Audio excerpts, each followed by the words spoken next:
નમસ્કાર, હું છું જાનવી અને આપ જોઈ રહ્યા છો ચક્રવાત ન્યૂઝ। તો આજના મહત્વના સમાચારમાં વાત કરીએ તો રાજકોટ જિલ્લાના ઉપલેટા શહેરમાં બનેલી મારામારીની અને આવારા તત્વોના આતંકની ઘટનાને લઈને ઉપલેટામાં હુલ્લડ જેવો માહોલ સર્જાયો હતો। આવારા તત્વોના આતંકને લઈને રાત્રે લોકોના ટોળા એકઠા થતા પોલીસ દોડી આવી હતી। ત્યારે ઉપલેટામાં હિન્દુ મુસ્લિમ વિવાદ સર્જાયો હોવાની બાબતે શહેરના મુખ્ય ચોકમાં હજારોની સંખ્યામાં લોકો એકત્રિત થયા હતા। શહેરના મુખ્ય માર્ગો પરની દુકાનો અને ધંધા રોજગાર કાર્યવાહી ન થાય ત્યાં સુધી બંધ રાખવાનું આહવાન કરવામાં આવ્યું હતું। આવારા તત્વોના આતંક અને દાદાગીરી સામે કાર્યવાહી કરવાની માંગ સાથે રાત્રે લોકો એકત્રિત થયા હતા। તો રાત્રે એકત્રિત થતા બાદ સવારે પોલીસે કાર્યવાહી કરવાની ખાતરી આપી હતી, જે બાદ સવારથી ફરી લોકો એકત્રિત થયા હતા। પોલીસ દ્વારા આ બાબતમાં સામેલ વ્યક્તિને જાહેર ચોકમાં લાવી કાયદાનું ભાન કરાવ્યું હતું તથા ઉપલેટા શહેરમાં ચુસ્ત પોલીસ બંદોબસ્ત ગોઠવી દેવાયો હોવાનું પણ સામે આવ્યું હતું। ઇમરાન સરવદી સાથે ચક્રવાત ન્યૂઝ ઉપલેટા। ગઈકાલે ઉપલેટા પોલીસ સ્ટેશનમાં જીપીઆર એક્ટ 135 મુજબ એફઆઈઆર દાખલ કરવામાં આવી હતી, જેમાં પોલીસ દ્વારા બાવલા ચોકમાં મારામારીના આરોપીની શોધ અને ધરપકડ 24 કલાકથી ઓછો સમયમાં પૂર્ણ થતી હતી। આમાં હવે કાયદેસર કાર્યવાહી ચાલુ છે અને આરોપી પોલીસની ધરપકડમાં જ છે। હવે બધી ઉપલેટામાં સ્થિતિ શાંત છે।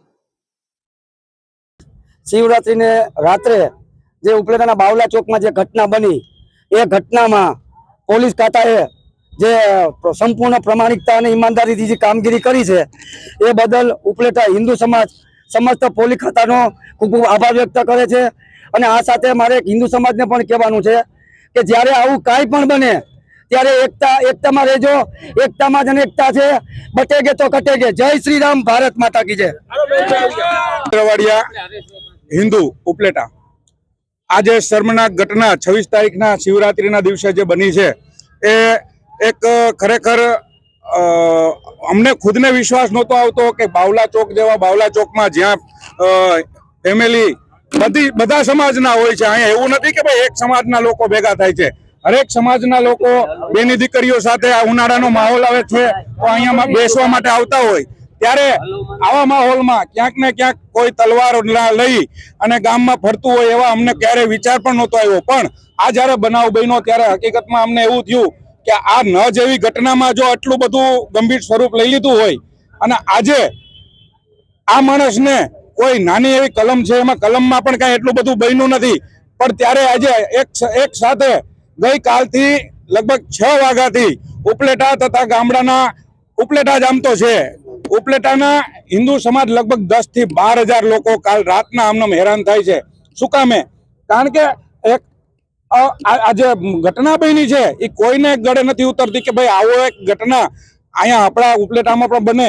આ એક તમામ વેપારીઓનો એક સુર છે, એક વેપારીઓ કરતા પણ વિશેષ જે બેનું દીકરીઓનો આ એક ચોક કહેવાય છે કે આ ચોકમાં ક્યારેય કોઈ ગંભીર બનાવ બનતો નથી, એવા ચોકમાં આવા બનાવ બને છે। ત્યારે આવા લોકોને ખરેખર શાન ઠેકાણે લેવા માટે થઈ હિન્દુ સમાજ આજે ભેગો થયો છે। હું માનું છું ત્યાં સુધી 10-15 હજાર તો હું મિનિમમ કહું છું। ત્યારે આવી ઘટના હવે ક્યારેય નહીં બને એવી તો અમને પણ ખાતરી બની છે, કારણ કે હિન્દુ જાગી ગયા છે। હિન્દુને આવી રીતે ક્યાંક ને ક્યાંક નાના એવા બનાવ બન્યા હોય તો જાહેરમાં આવવું પડશે અને આવી રીતે સંગઠન કરીને ભેગા રહેવું પડશે। અને પોલીસે ગઈકાલથી લઈને આજ સુધીમાં જે એનો સહકાર આપ્યો છે એ બધાનો હિન્દુ સમાજ વતી અમે આભાર માનીએ છીએ અને આવા બનાવ હવે ના બને એવી પણ પોલીસ ખાતરી આપે અમને, બસ એટલી અમારી વિનંતી। એ લોકો ભેગા થયા છે એને ખરેખર દિલથી આભાર જ માની શકીએ અને હિન્દુ સમાજનું એક સંગઠન કહી શકીએ, બીજું કોઈ અમે ના બોલી શકીએ।